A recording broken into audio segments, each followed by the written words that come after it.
செய்திகள். மோட்டார் வாகனங்களில் பொருத்தப்பட்டுள்ள தேவையற்ற உபகரணங்கள் தொடர்பில் கடுமையாகும் சட்டம். மோட்டார் வாகனங்களில் பொருத்தப்பட்டுள்ள தேவையற்ற உபகரணங்கள் தொடர்பான சட்டத்தை கடுமையாக நடைமுறைப்படுத்த நடவடிக்கை எடுக்கப்பட்டுள்ளது. இது தொடர்பில் அவதானம் செலுத்தி சட்ட நடவடிக்கை எடுக்குமாறு பதில் போலீஸ் மா அதிபர் பணிப்புரை விடுத்துள்ளார். அதற்கமைய பல்வேறு நிறங்களில் மின் விளக்குகள் மற்றும் பல்வேறு தொனிகள் கொண்ட ஹார்ன்கள் பயன்படுத்த தடை விதிக்கப்பட்டுள்ளது. மேலும் தேவையற்ற உபகரணங்களை பொருத்தியுள்ள வாகனங்கள் தொடர்பில் சட்டத்தை கடுமையாக நடைமுறைப்படுத்துமாறு பதில் போலீஸ் மா அதிபர் தெரிவித்துள்ளார். பொலன்னறுவையை சுற்றுலா நகரமாக பிரபலப்படுத்த விசேட கலந்துரையாடல்.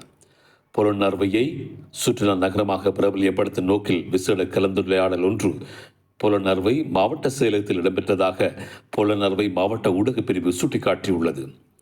பொலன்னறுவைக்கு வரும் வெளிநாட்டு சுற்றுலா பயணிகள் பொலன்னறுவையில் தங்காமல் இருப்பது குறித்து அங்கு கவனம் செலுத்தப்பட்டுள்ளது. இதன்படி சுற்றுலாத்துறையின் நன்மைகள் மக்களை சென்றடையவில்லை என்பதுடன் அந்த நன்மைகளை மக்களுக்கு பயனளிப்பதற்கான வேலைத்திட்டம் தயாரிப்பது மற்றும் பொலன்னறுவைக்கு வரும் சுற்றுலா பயணிகளின் வளர்ச்சியை அதிகரிப்பது தொடர்பிலும் கலந்துரையாடப்பட்டது.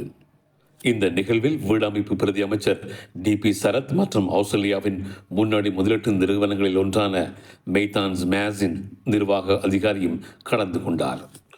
லிட்ரோ எரிவாயு விலையில் எந்த மாற்றமும் இல்லை.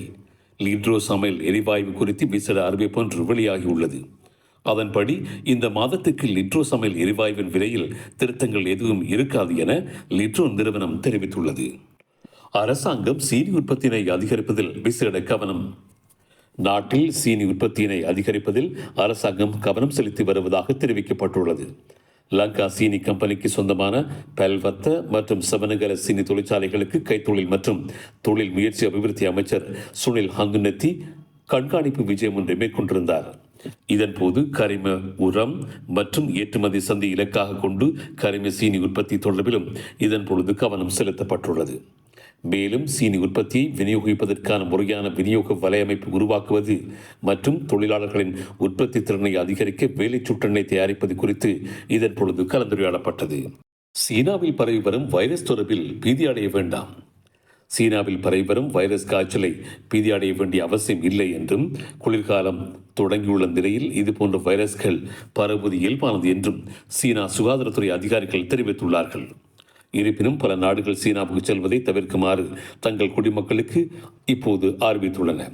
இந்த நிலையில் சீனாவுக்குள் செல்லும் சீனவாசிகள் மற்றும் வெளிநாட்டினரின் ஆரோக்கியத்திற்கு உத்தரவாதம் அளிக்க முடியும் என்றும் சீனாவுக்கு பயணம் செய்வது ஆபத்து இல்லை என்றும் சீனா அரசு தெளிவுபடுத்தியுள்ளது. மனித மெட்டாப்னியூமோ வைரஸ் HMPV சீனாவில் பரவி வருகிறது. இது ஒரு பொதுவான சளி. இது சுவாசிப்பதில் சிரமத்தை ஏற்படுத்துகிறது.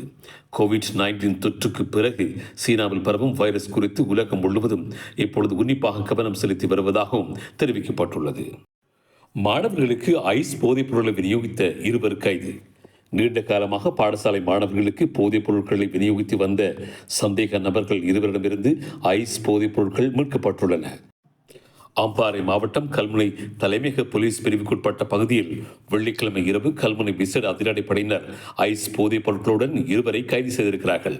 கல்முனை விசேட அதிரடிப்படை அதிகாரிகளுக்கு கிடைக்கப்பெற்ற ரகசிய தகவலின் அடிப்படையில் மேற்கொள்ளப்பட்ட சோதனை நடவடிக்கையின் போது 20 மற்றும் 19 வயதுடைய மருதமனை பகுதியைச் சேர்ந்த சந்தேக நபர்கள் கைது செய்யப்பட்டுள்ளதுடன் சந்தேக நபர்கள் வசம் இருந்த மொத்தமாக 2460 மில்லிகிராம் ஐஸ் போதைப் பொருட்கள் மீட்கப்பட்டுள்ளன. மேலும் இந்த கைது நடவடிக்கையானது கல்முனை விசேட அதிரடிப்படை முகாம் பொறுப்பதிகாரி போலீஸ் பரிசோதகர் RADCS ரத்நாயக்கவின் வழிகாட்டலில் முன்னெடுக்கப்பட்டுள்ளமை குறிப்பிடத்தக்கது. அத்துடன் கைதான சந்தேக நபர்கள் உள்ளிட்ட சான்று பொருட்கள் என்பன சட்ட நடவடிக்கைக்காக கல்முனை தலைமையக போலீஸ் நிலையத்தில் ஒப்படைக்கப்பட்டுள்ளதுடன் மேலதிக விசாரணைகளை கல்முனை விசேட அதிரடிப்படையினர் மேற்கொண்டு வருகின்றார்கள். இத்துடன் இந்த செய்தி அறிக்கை நிறைவு பெறுகின்றது.